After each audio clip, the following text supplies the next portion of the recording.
ઓમ નમો નારાયણ. જય શ્રી કૃષ્ણ મિત્રો. ચેનલમાં ફરી એકવાર તમારું હાર્દિક સ્વાગત કરું છું. મિત્રો, નારાયણ કવચ અત્યંત પાવન અને શક્તિશાળી સ્તોત્ર છે, જે શ્રીમદ ભાગવત મહાપુરાણમાં 6ઠ્ઠા સ્કંદના 8મા અધ્યાયમાં આવેલું છે. આ કવચનું પઠન આપણી અંદર દૈવી શક્તિઓને જગાડે છે અને બધી જ બાજુઓથી રક્ષણ આપે છે. એટલે કવચ પાઠ કરતા પહેલા ભગવાન વિષ્ણુ, નારાયણ, શ્રીહરિ તેમજ સર્વ દેવોને વિશ્વ શાંતિ અને આત્મશુદ્ધિ માટે પ્રાર્થના કરવી શ્રેયસ્કર ગણાય છે. તો આપણે આપણા પરિવાર માટે તેમજ વિશ્વના કલ્યાણ માટે શ્રીહરિને પ્રાર્થના કરીશું. પછી આપણે સંપૂર્ણ નારાયણ કવચનો પાઠ સાંભળીશું. પ્રાર્થના. હે પરમ નારાયણ, અનંત અનાદિ વાસુદેવ, હે જગતના ત્રાતા, ધર્મના રક્ષક, આજે હું આપની શરણ આવી ભય મુક્તિ, શાંતિ અને શુદ્ધિ માટે હું મારા મન, વાણી અને કર્મથી આપની આરાધના કરું છું. હે દયાના સાગર, અમારી ભૂલચૂકને માફ કરી અમારું રક્ષણ કરો. આજનો નારાયણ કવચનો પાઠ કેવળ મારા માટે નહીં, પણ સંસારના સર્વ જીવોના કલ્યાણ, શાંતિ અને પરમ શ્રેય માટે હું કરું છું.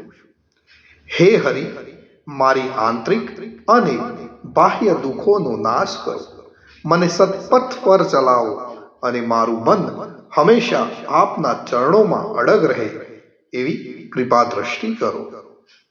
ઓમ નમો નારાયણ. તો મિત્રો, આપણે નારાયણ કવચનો આ પાઠ સંપૂર્ણ સાંભળીશું, તો જ એમાં કહેવામાં આવેલું ફળ કથન આપને પ્રાપ્ત કરી શકીશું.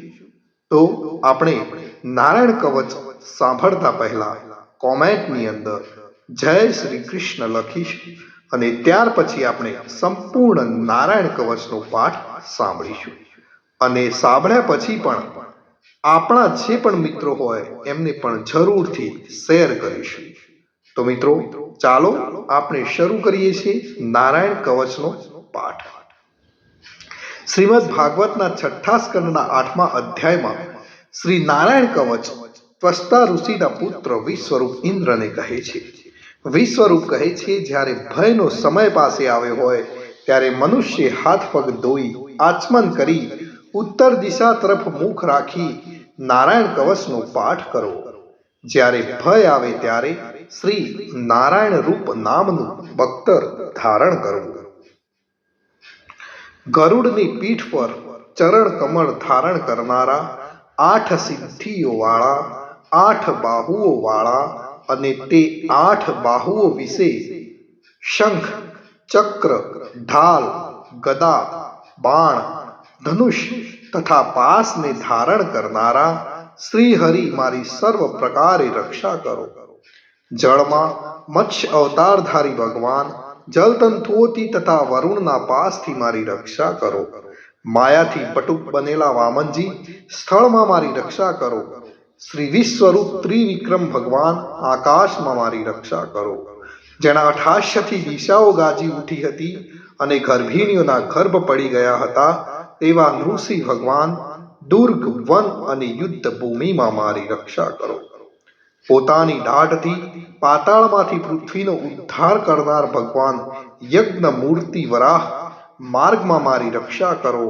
પરશુરામ ભગવાન, પર્વતોના શિખરોમાં મારી રક્ષા કરો. અને ભરતના મોટા ભાઈ રામ તથા લક્ષ્મણ ભગવાન, પ્રવાસમાં મારી રક્ષા કરો.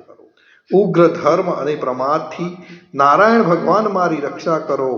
નિંદાથી નર ભગવાન ને યોગ ભ્રષ્ટ થતા યોગેશ્વર દત્તાત્રેય ભગવાન મારી રક્ષા કરો. ત્રણેય ગુણોના સ્વામી ભગવાન કપિલ, કર્મ બંધનથી મારી રક્ષા કરો. સનંત કુમાર ભગવાન કામદેવથી મારી રક્ષા કરો. હયગ્રીહ ભગવાન, રસ્તામાંથી જતા અને દેવોને પ્રણામ ન કરવા રૂપી અપરાધમાંથી મારી રક્ષા કરો. હે દેવર્ષિ શ્રેષ્ઠ મુનિ નારદ ભગવાન, ભગવાનની પૂજામાં જે કોઈ વિઘ્ન નડે છે તેનાથી મારી રક્ષા કરો.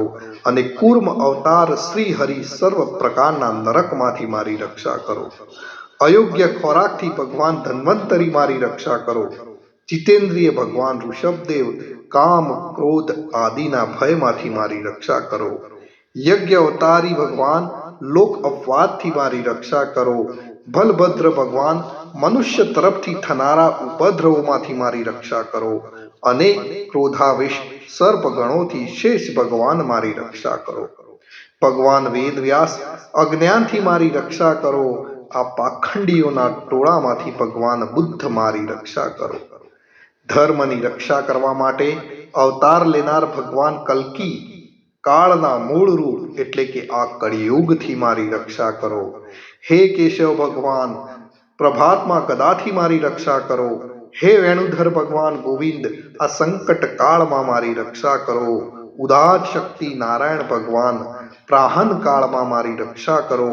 અને ચક્રધારી ભગવાન વિષ્ણુ મધ્યાહન કાળમાં મારી રક્ષા કરો.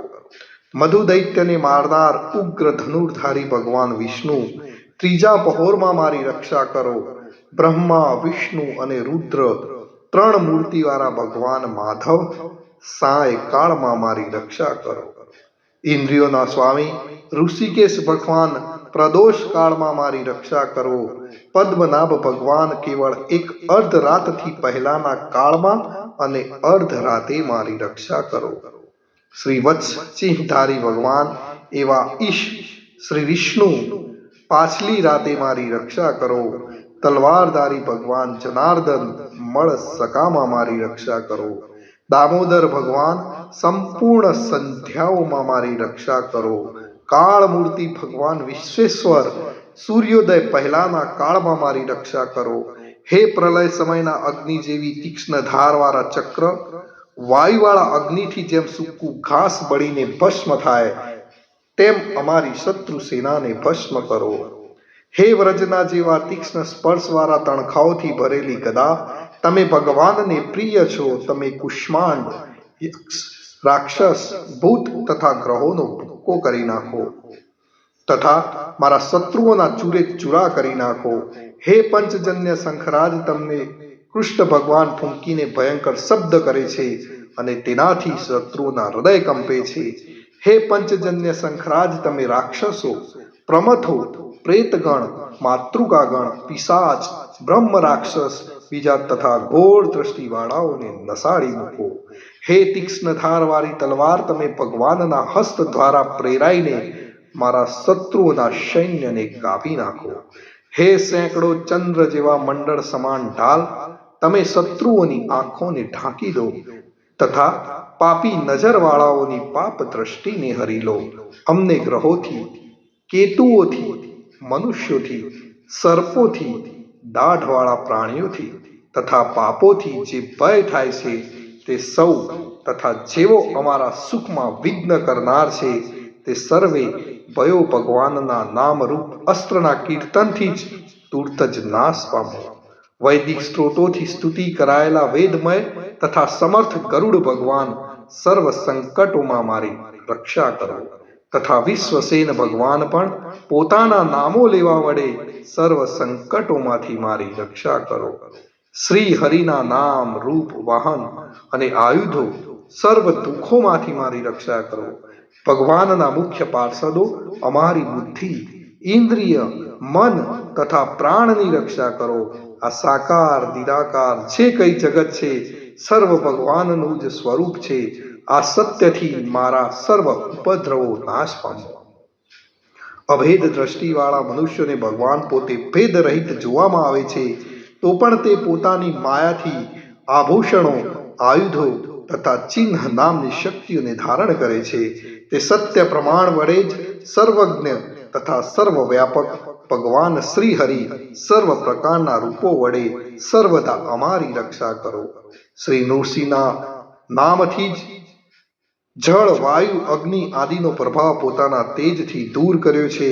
એવા લોકના ભયને દૂર કરનાર ભગવાન નૃસિંહ સર્વત્ર ચારો તરફ મારી અને મારા પરિવારની રક્ષા કરો.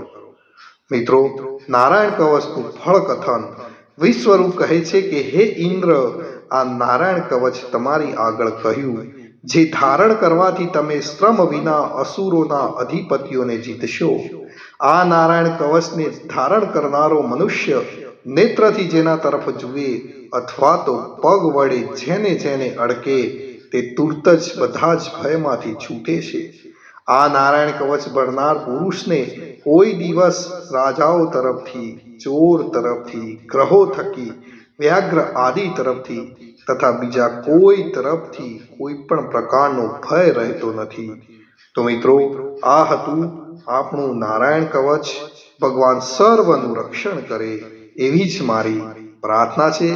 અને કોમેન્ટની અંદર જય શ્રી કૃષ્ણ લખવાનું ભૂલશો નહીં.